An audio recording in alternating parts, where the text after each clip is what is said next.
Este es el bosque seco tropical del Ecuador, del cual queda menos del 2% en su estado natural.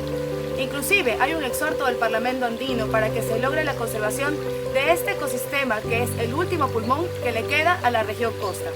Esta es la casa de jaguares, pumas, yaguarundis, monos capuchinos, monos aulladores, chachalacas, papagayos de Guayaquil, guantas, guatusas, venados de cola blanca, muchos de ellos en peligro crítico de extinción.